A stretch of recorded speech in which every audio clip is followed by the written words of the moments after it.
जी, आप सब कैसे हैं? आज बहुत दिनों बाद एक लॉन्ग वीडियो बना रही हूँ। क्या करूँ, काफ़ी ठंड है और ठंड की वज़ह से वीडियो शूट नहीं कर पा रहे हैं। शॉर्ट वीडियो तो बन जाते हैं। तो आज गुलाब में मैं आपको बहुत सारी चीज़ें बताऊँगी कि गुलाब को घना कैसे करना है, फ्लावरिंग कैसे लेनी, कलियाँ कैसे बनें। उसके लिए सबसे अहम चीज़ें क्या होती हैं, तो 2 चीज़ों का सबसे ज़्यादा ध्यान रखना है। देखिए, हमें धूप तो देनी ही देनी है क्योंकि ये सर्दियों वाले पौधे हैं, इनमें धूप की रिक्वायरमेंट को तो हमें पूरा सबसे पहले करना है। उसके बाद में हमें क्या करना है कि पौधे की मिट्टी की अच्छे से हर 10-15 दिन में गुड़ाई करनी यानी डिगिंग करनी है, जिससे मिट्टी में जो कचरा-वचरा हो। देखिए, मेरी पूरी मिट्टी पूरी साफ है क्योंकि गुलाब को सफाई बहुत पसंद होती है। तो हमें इस बात का हमेशा ध्यान रखना है कि मिट्टी में कोई घास-फूस, वीड्स वगैरह ना हो।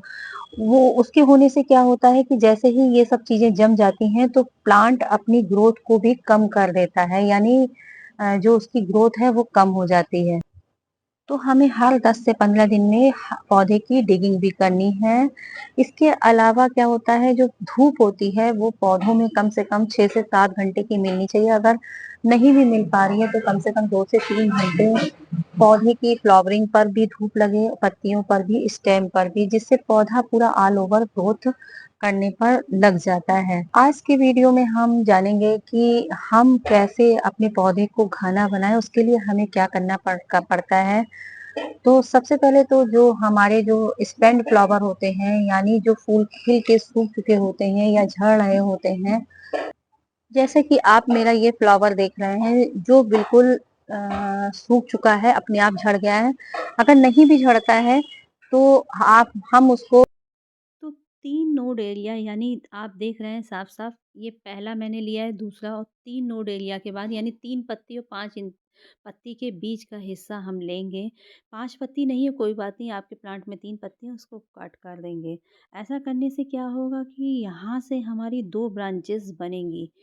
2 ब्रांचेज़ बनेंगी तो जब 2 शूट आएँगी तो फ्लावरिंग भी ज़्यादा होगी। इस तरीके से हम अपने पूरे प्लांट पर जगह-जगह जब डेड फ्लावर हो जाते हैं तो कटिंग करते रहेंगे और साथ में प्रूनिंग भी करते रहेंगे। अब इस तरीके से क्या है कि एक फ्लावर खिला है एक ही स्टेम पर और दूसरा जो है डेड हो चुका है, तो हम क्या करेंगे कि ये भी हल्का-हल्का सा मुरझा रहा है और ये भी डेड होने वाला है। तो साथ में हम इसको मल्टीपल शूट लेने के लिए इसके को भी 3 नोड एरिया से नीचे से कट करेंगे। अब इसमें देखिए ऊपर 3 पत्ती है, नीचे 5 पत्ती हैं और उसके नीचे से 5 पत्ती के नीचे से हम एक कट लगा देंगे।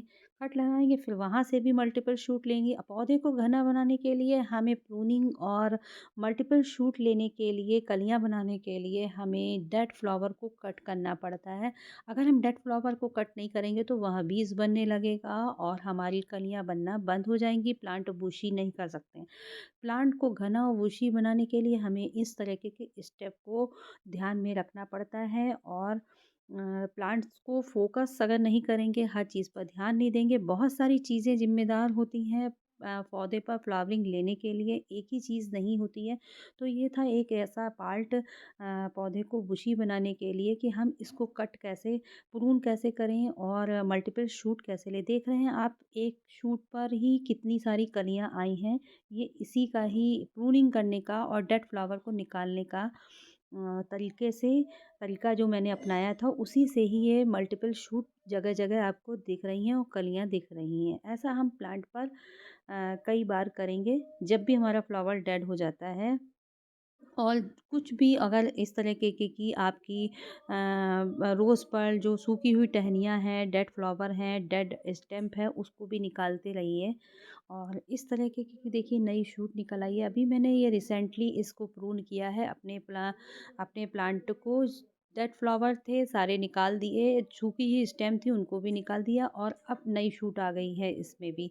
इसी तरीके से जगह-जगह मैंने कट मारे हैं जिससे कि प्लांट बुशी हो, घना हो। सेकंड पॉइंट हमें क्या ध्यान रखना है कि इसकी मिट्टी को हमें एसिडिक बनाना है क्योंकि गुलाब को एसिडिक सॉइल पसंद होती है। तो एसिडिक सॉइल बनाने के लिए हम इसमें कौन-कौन से ऑर्गेनिक फर्टिलाइज़र यूज़ कर सकते हैं जो बिल्कुल होममेड हैं और घर पर बड़ी आसानी से मिल जाएँगे। इसके लिए हम क्या करेंगे कि अपने पौधे की मिट्टी में हम जैसे चाय की पत्ती है, फिटकरी का घोल बनाकर हम डालेंगे। इसकी पत्तियों पे भी आप स्प्रे कर सकते हैं फूल को बचाते हुए, और मिट्टी में भी इसका पानी डाइल्यूट करके फिटकरी का डाल सकते हैं। ये भी सॉइल को एसिडिक बनाती है, चाय की पत्ती भी एसिडिक बनाती है। और इसके अलावा आप जो उसमें नी कॉफ़ी पाउडर भी ले सकते हैं, और कॉफ़ी पाउडर को भी ऐसे ही डाइल्यूट करके अगर आप डालेंगे पानी में तो वो ज़्यादा जल्दी असर करती है और फ़ास्ट वर्क करती है।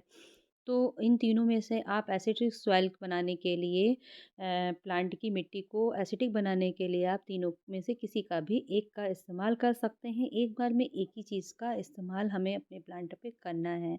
यानी अगर हमने हफ्ते में एक बार हमने चाय की पत्ती का पानी दिया, तो दूसरी बार हम इसमें कॉफ़ी पाउडर दे सकते हैं, बनाना पील फर्टिलाइज़र दे सकते हैं, और फिटकरी का पानी दे सकते हैं, प्याज के छिलकों का पानी दे सकते हैं। अगर फ्लावरिंग को बूस्टिंग करना है, यानी हमें फ्लावरिंग ज़्यादा से ज़्यादा चाहिए, तो इन सब चीज़ों का इस्तेमाल कर सकते हैं। और एसिडिक बनाने के लिए मैंने बताया कि आप चाय की पत्ती, फिटकरी और कॉफ़ी पाउडर का यूज़ करिए। इसके अलावा और भी फर्टिलाइज़र समय-समय पर डालते रहिए। महीने में एक बार ही आपको सीवीड फर्टिलाइज़र है, मस्टर्ड केक फर्टिलाइज़र है, और वर्मी कंपोस्ट, इनका यूज़ भी आप कर सकते हैं अपने प्लांट पर। अगर विंटर में यूज़ कर रहे हैं तो मस्टर्ड केक का फर्टिलाइज़र ही आपके लिए बेनिफिशियल हो सकता है। सारे पौधों के लिए, गुलाब के लिए, जितने भी सर्दी वाले प्लांट हैं, तो इसमें आप डाल सकते हैं और अपनी फ्लावरिंग का मज़ा ले सकते हैं। तो ये 2 चीज़ें बहुत अहम थी। इसके अलावा आपको तीसरी चीज़ सबसे ज़्यादा ध्यान रखनी है कि प्लांट पे इंसेक्ट का कोई भी कीड़ा या पत्तियों पर जाले जैसा बन जाता है, माइट्स वगैरह का अटैक होता है, तो उसके लिए आप जो है नीम ऑयल है, हल्दी है, फिटकरी का पानी का स्प्रे आप अपने प्लांट पर कर सकते हैं। उससे भी पौधे में कलियाँ नहीं बनती हैं। जब प्लांट किसी बीमारी का शिकार हो जाता है, तो इस बात का भी आप अच्छे से ध्यान रखें। जैसे ही हमारे प्रून करने के बाद, यानी हम डेड फ्लावर को निकालते हैं, तो मिट्टी की अच्छे से गुड़ाई करके हम इसमें एक माइल्ड सा फर्टिलाइज़र डाल देंगे, जो कोई भी हो सकता है। आप कोई भी फर्टिलाइज़र ले सकते हैं ताकि कलियाँ बनाने में हेल्प बने, बड्स बने प्लांट्स पर, और मल्टीपल शूट आए। इसके लिए समय-समय पर हमें बहुत सारे ढेरों फर्टिलाइज़र 1 महीने में 1 बार देने पड़ते हैं। वो कौन-कौन से फर्टिलाइज़र होते हैं, ये मैंने आपको आज वीडियो में बताया है। आप सीवीड का भी यूज़ कर सकते हैं, बोन मील भी अच्छा वर्क करती है फ्लावरिंग के लिए, रॉक फॉस्फेट भी अच्छा वर्क करती है। आप कोई भी 2-3 फर्टिलाइज़र बना के चलिए कि हमको अपने प्लांट में डालने हैं, और इनका ही रिपीट हमें करना है।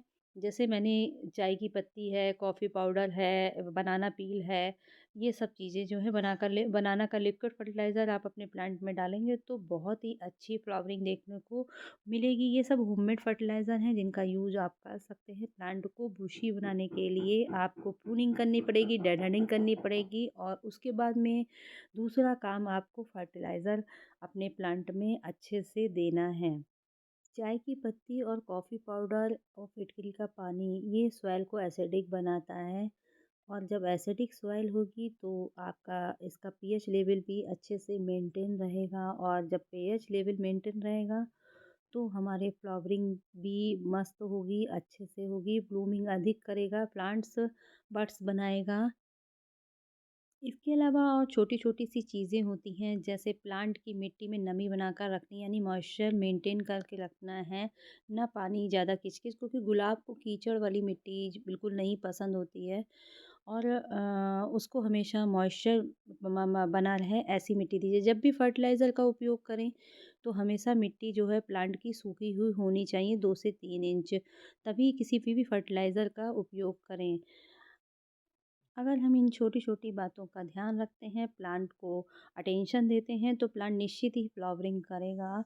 और ऐसे ही गार्डनिंग वीडियो के लिए मुझे देखते रहें, मेरे चैनल को सब्सक्राइब करें, और वीडियो को लाइक करें। अगर आपने अभी तक मेरे चैनल को सब्सक्राइब नहीं किया है, तो आप मेरे चैनल को सब्सक्राइब करके नोटिफिकेशन बेल को प्रेस कर दें, ताकि आने वाले वीडियो की जानकारी आपको सबसे पहले मिल सके। Happy gardening.